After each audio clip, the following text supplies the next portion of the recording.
Hello friends, my name is Preeti. आप देख रहे हैं एग्जाम 10 यूट्यूब चैनल। फ्रेंड्स, आज हम लोग डिस्कस करने वाले हैं 2 फरवरी के करंट अफेयर। आज जो भी इंपॉर्टेंट क्वेश्चंस होंगे उसको हम लोग इस वीडियो में कवर करेंगे।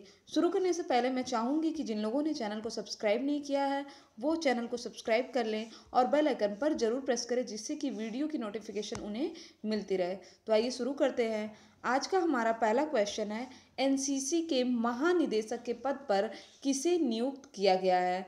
एनसीसी के बारे में हम सभी जानते हैं कि जब भी हमारी स्कूलिंग होती है या कॉलेज लेवल होता है तो एनसीसी का कैंप कराया जाता है और उसमें परेड कराई जाती है और बाद में हमें एक सर्टिफिकेट दिया जाता है। उस सर्टिफिकेट भी हमारे लिए काफ़ी हेल्पफुल होता है, क्योंकि उसमें हमें क्या होता है, रिलैक्सेशन मिलता है। अगर कोई भी एग्ज़ाम हो या कोई भी इम्पोर्टेंट काम हो तो उसमें हमें रिलैक्सेशन मिलता है। तो वही हमसे पूछ रहा है कि एनसीसी के महानिदेशक के रूप में किसे नियुक्त किया गया। तो लेफ्टिनेंट जनरल राजीव चोपड़ा को। कौन है? लेफ्टिनेंट जनरल राजीव चोपड़ा को एनसीसी का महानिदेशक के रूप में नियुक्त किया गया है। एनसीसी की बात करें तो इसका फुल फॉर्म है नेशनल कैडेट कोर। ठीक, इसकी स्थापना हुई थी नेशनल कैडेट क्रॉप्स एक्ट 1948 के द्वारा। कब? 16 दिसंबर 1948 को। यहाँ पे मैंने मेंशन कर दिया है कि थल सेना, नौसेना और वायुसेना के लिए सैन्य प्रशिक्षण और सर्टिफिकेट दिया जाता है। किसके द्वारा? एनसीसी के द्वारा। किसे दिया जाता है? तो स्कूल और कॉलेज के विद्यार्थियों को दिया जाता है एनसीसी के द्वारा यह सर्टिफिकेट। अगला क्वेश्चन हमारा, किस राज्य की सरकार ने 1 मार्च से युवाओं को बेरोजगारी भत्ता देने की घोषणा किया है? ऐसा करने वाला है राजस्थान।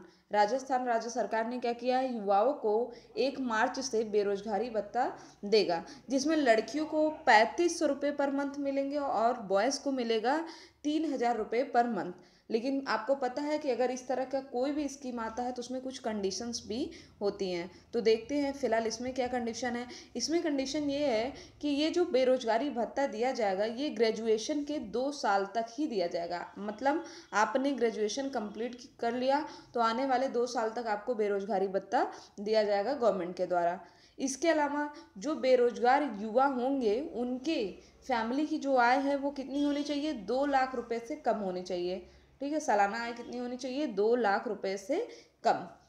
और उनको ग्रेजुएट कहाँ से होना चाहिए? जो राज्य सरकार द्वारा मान्यता प्राप्त यूनिवर्सिटी हो वहाँ से।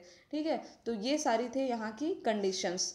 याद रखिएगा। फिलहाल हमारे लिए इम्पोर्टेंट ये है कि कब से देगा। 1 मार्च से बॉयज़ को कितना मिलेगा? 3000 रुपये पर मंथ और गर्ल्स को मिलेगा 3500 रुपये पर मंथ। राजस्थान की बात करें तो राजस्थान के सीएम कौन है? राजस्थान के सीएम है अशोक गहलोत। कौन है? अशोक गहलोत है राजस्थान के सीएम। याद रखिएगा, इंपॉर्टेंट क्वेश्चन है। अगला हमारा, हाल ही में दूरदर्शन पर प्रसारित होने वाला कार्यक्रम रग रग में गंगा और मेरी गंगा की शुरुआत किसने किया? तो ऐसा करने वाले हैं नितिन गडकरी और राज्यवर्धन सिंह राठौड़। रग रग में गंगा जो है ये एक प्रकार का यात्रा वृत्तांत है, जिसमें कुल 21 एपिसोड होंगे और गोमुख से लेकर के गंगा सागर तक गंगा की छवि को दिखाया जाएगा इस कार्यक्रम में। मेरी गंगा क्या है? एक क्विज शो है। ठीक है, तो याद रखिएगा, इंपॉर्टेंट क्वेश्चन है।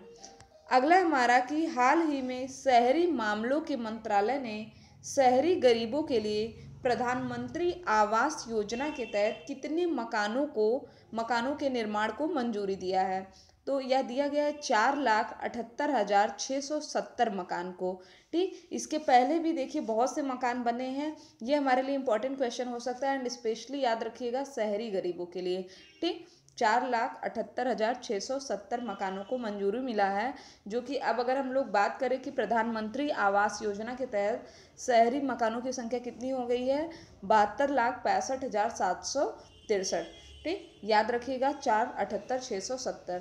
ठीक, चलिए अगले क्वेश्चन की बात करते हैं कि हाल ही में रिजर्व बैंक ने कितने बैंकों को पीसीए से बाहर किया है? तो रिजर्व बैंक ने 3 बैंकों को पीसीए से बाहर किया।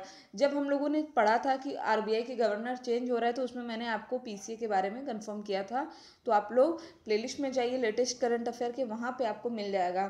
ठीक, आप देखते हैं वो कौन से 3 बैंक हैं। तो पहला हमारा बैंक ऑफ इंडिया, सेकेंड है हमारा बैंक ऑफ महाराष्ट्र, थर्ड है हमारा oriental bank of commerce. PCA की फुल फॉर्म की बात करें तो इसका फुल फॉर्म है प्रॉम्प्ट करेक्टिव एक्शन। ठीक है। और रिजर्व बैंक ने 3 बैंकों को पीसीए से बाहर कर दिया। आरबीआई की स्थापना कब हुई थी? तो आरबीआई की स्थापना हुई थी 1 अप्रैल 1935 में। आरबीआई के करंट टाइम में गवर्नर कौन है? तो आरबीआई के 25वें गवर्नर हैं शक्तिकांत दास। आरबीआई के 24वें गवर्नर कौन थे? उर्जित आर पटेल। 23वें कौन थे? रघुराम राजन। याद रखिएगा 25वें गवर्नर कौन है? शक्तिकांत दास। अगला हमारा कि एनएसएसओ के अनुसार 2017-18 में बेरोजगारी दर कितनी रही? तो 2017-18 में बेरोजगारी दर 45 साल में सबसे ज़्यादा रही, जो कि कितना है? 6.1%। अगर हम लोग बात करें पर्टिकुलर ग्रामीण क्षेत्र और शहरी क्षेत्र की, तो देखिए ग्रामीण क्षेत्र में 5.3% थी और शहरी क्षेत्र में 7.8% थी। इसमें सबसे ज़्यादा नंबर बेरोजगारों का किसका था? तो जो नौजवान या युवा बेरोजगार हैं उनकी संख्या सर्वाधिक थी। करीब 13 से लेकर के 27% युवा बेरोजगार थे। एनएसएसओ के बारे में बात कर लेते हैं। तो यह सीएसओ की एक संस्था है जिसका फुल फॉर्म है नेशनल सैंपल सर्वे ऑर्गेनाइजेशन। इसका निर्माण कब हुआ था? इसकी स्थापना हुई थी 1950 में। ठीक।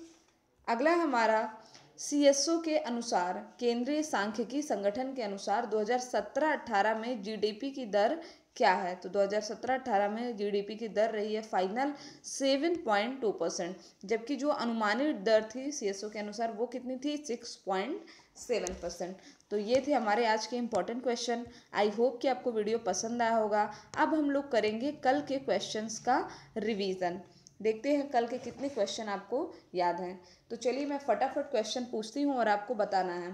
पहला था हमारा कि देश का पहला जियोग्राफिक इंडिकेशन स्टॉल कहाँ खोला गया है? हमारा सही आंसर होगा इसमें गोवा।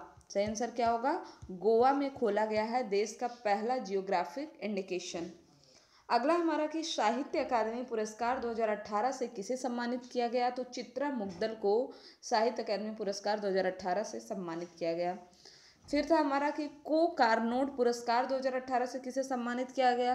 पीयूष गोयल को सम्मानित किया गया है को कार्नोट पुरस्कार से। नेक्स्ट क्वेश्चन की अगर हम लोग बात करें, किस स्थान पर प्रधानमंत्री मोदी ने नमक सत्याग्रह स्मारक राष्ट्र को समर्पित किया? तो ऐसा किया गया है दांडी गुजरात। कहाँ पे किया गया है? दांडी गुजरात में किया गया है। अगला हमारा कि ब्लूमबर्ग इनोवेशन इंडेक्स 2019 में भारत को कौन सा स्थान प्राप्त है? तो भारत को 54वां स्थान प्राप्त है। और नंबर 1 पे कौन सी कंट्री है? तो नंबर 1 पे है दक्षिण कोरिया। फिर था हमारा कि किस राज्य सरकार ने गंगा एक्सप्रेसवे को निर्माण को मंजूरी दिया है? तो ऐसा करने वाला है यूपी। गंगा एक्सप्रेसवे के निर्माण को मंजूरी दे दिया। अगला हमारा कि किन देशों ने मिलकर के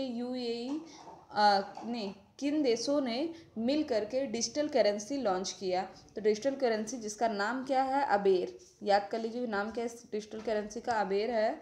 और इसे लॉन्च किया है यूएई और सऊदी अरब ने मिलकर।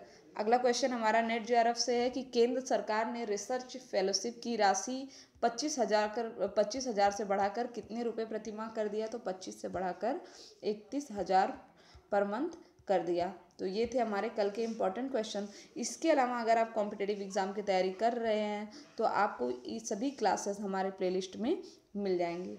ठीक, तो आज के लिए बस इतना ही। आई होप कि आपको वीडियो पसंद आया होगा। अगर आपको वीडियो पसंद आया तो चैनल को सब्सक्राइब करें, शेयर करें और लाइक करना ना भूलें। डेली अपडेट्स पाने के लिए बेल आइकन पर जरूर क्लिक करें। Thank you friends, thank you so much.